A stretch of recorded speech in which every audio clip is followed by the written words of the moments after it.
अरे का हो? अरे खाना वाना बनल बा, देबो खाए के जाए के बा हमारा मोहनिया। सुने पहले हमारे एगो रउआ बात सुन ली। ठीक क्या बोला? देखी रउआ के यही शर्त पर खाना मिली कि हमरा के रउआ पैसा दी। पैसा काहे के? पैसा दी, हम जाते ही बाजार करे। और तो हम जाते नहीं, पैसा बैंकवा में डाल दी। बैंकवा में? हाँ तो हम वो हर जाते दी, हम डाल देता नहीं। अच्छा मन तू जाता बाजार करे? हाँ हम वो जाते तो ठीक बाजार करे। बाजार करे। अरे हमारा बाप दादा गल गले तो बाजारे करे ना गले, एगो हमारा घर का औरत तक ना गईली, सब मर्द खरीद के ले आलो। तू कैसे बाजार करे चल जीबू हो? जानता नहीं रउआ कोई जाए चाहे ना जाए, लेकिन हमरा के जाए के काहे जेबू तू? अपना मन के भइल बालू? मन के बात नहीं के सुनिए। कैसे अपन मन वाला ना चलेला है खानदान में? सुन ला सुनिए, अगर ना जाए दिलो तो रोके खाना कपड़ा लाता कुछ ना कर जाए रोके। काहे ना करबू? तहर बाबू यही तक हमरा कहां कैले हुआ? हम नहीं खिला तो दहेज नहीं खिला जका।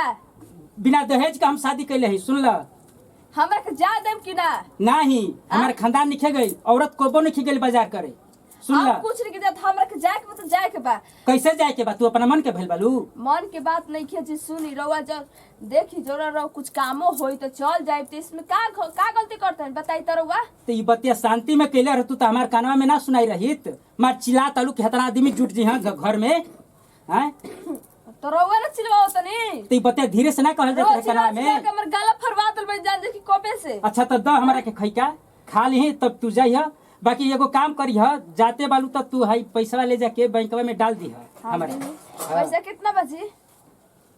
गिन के दे तानी। गिनावेला नु? हां तो गिन ले। लो 1000 ह ना, आ ले जाके बैंकवा में डाल दी। 1000? हां 1000 बैंक में डाला जी? कहां डालाई? 1000 डाला जाला ई? हां हां 500 डाला जाला। 500? हां हां बाकी 1000 कुल डाल दिया बैंकवा में। कुल जैसे कि वो जैसे कि बैंक वाला डिक्की में नहीं ना डाले के जी? अरे वो खुदे बताइया संजीबू तो उठे आदमी बताइया सा ना। हां कि कहां डाले के बा खुद पर बोल। जा जा तब हम खा के आराम करब। सुनो ना तनी ना जान तनी कि पंकजिया पिया ना तो उनका हाँ। खाना वाला मांग लेब ना तो हम जा तनी। ठीक बात जा और वो एक टेंशन बाकी जल्दी चले यहाँ घर। अरे हां जी जान तनी कि हम डालिए कि आई जल्दी की टेंशन मत लेही। काहे ना टेंशन रही?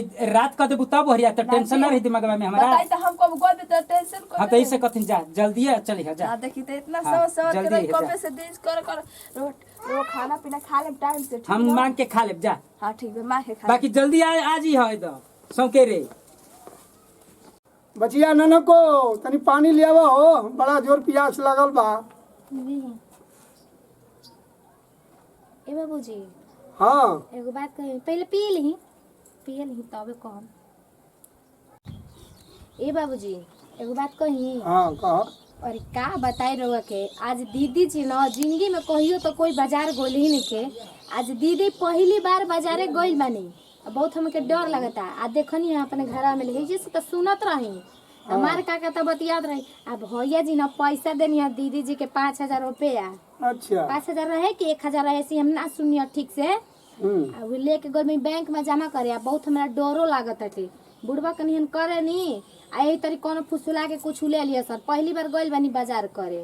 अच्छा क्या बात हमरा लागो तनु कि उनकर बहिन उनके बियाह हुआ लागल बा कि का, यही से गइल बानी। रहो घूम सुमला तो अच्छा कहले भाई हो कारी भरतनी हमरा के नहीं कि जत बाजार करे खातिर। अरे भैया तू चल जी हो गल बाली, उनकर मन करता चल गल बाली तो ठीक है बा। तू एक दिन तोरो को पैसा दिया दे चल जी हो। वहां के गइल बानी बाहर कमाए तो अब रहो ना बानी देवे के हमरा के। भैया जी से त ना मांग सकता नहीं। अच्छा हमहू दे दे तो के पैसा। ठीक बा खाना काढ़ा तनी आई खा ले। काढ़ो बैक केने बड़ा हो बैक। भैया तू ऐसे नजर से का देखत हो? के हई के जो हाथ हई बाइक के जो होते ना बैंक के। हाँ बाइक बाइक बैंक तो तबियत खराब है, बनारस हॉस्पिटल में भर्ती वाला। तबियत खराब बटुए? हाँ भर्ती वाला। तब हमार पैसा कैसे दलाई? हाँ भैया हमार पैसा कैसे दलाई? तब बैंक जब बीमार पड़ते तो तेरे कुछ और उपाय लगावा ना।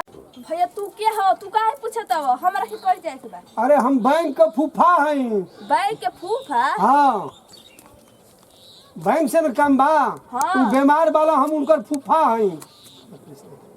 भाई के फूफा तो भैया तो सुना ना तारा से हम इहे कहब ना कि तू पैसा तनी उनकरा के दे देबो। हाँ दे देब, काहे नहीं दे देब।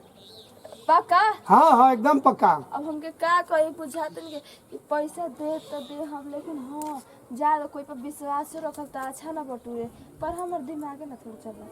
अच्छा तो हमार 5,000 रुपया तो रहे घर से, तो पर सब मार्केट कह के खाली 1,000 रुपया बचल बा। तो हो जाई। हाँ 1,000 में उनकर तबीयत खराब बा तो 1,000 में दिया सकेला। 1,000 में हो सकेला। हाँ। हम उनका का ठीक करे के नहीं कहत। हाँ हम पर पैसा जमा करे खातिर हाँ कहत ना। हाँ जमा हो जाई। हाँ रुको हम ताके देतनी।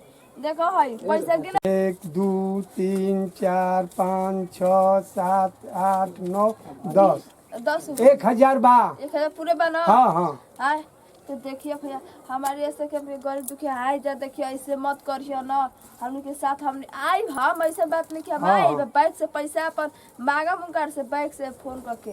बैंक से फोन होला ना, बैंक से बात होला ना। हाँ बैंक से बात होला। हाँ तो तारे फिर आई तो हमर पैसा हमर जाइए काम लगी तो तू हमरा के दे दिया। ठीक बा। ठीक। हाँ हाँ तो अभी पूरा पैसा कौची में लेके जेबा? क्या बैग ले ले हई?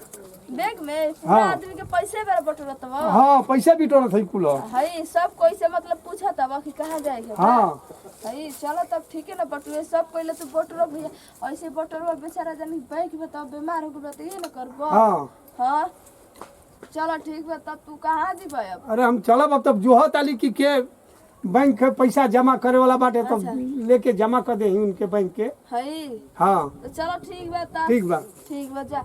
हमारा तो कुछ बुझाते बताई बैठी के लगला मार के भाग जी लगा हमने के मौके नहीं जाओ ऐसा मौके नहीं ऐसे दूर बैठा रहे नहीं। काहे हंसत रहो? जान तनी काहे हंसत रही? आज हंसे वाला बतिए बाटे तो हंसम ना। जान तनी जी बड़का भैया से ना बड़की दीदी पैसा लेके गनी है बाजार करे खातिर बड़ा सोच धज के। अकेला ही? हाँ अकेला ही।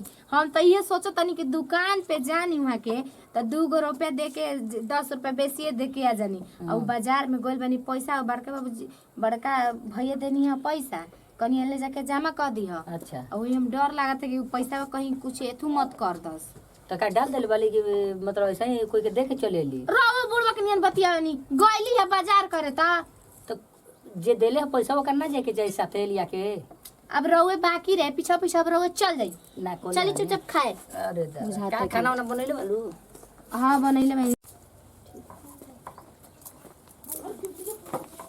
अरे का हो पैसा डालने वाले देलू? खाना ना खा लेनी। हाँ खाओ के आराम कर ले लेनी। हाँ जी जान देखी बैंक में पैसा डालिए के आइल हनी। हाँ डालिए के दम से आइल है। बैंक में डाल देलू है? हाँ। कैसे डालू है?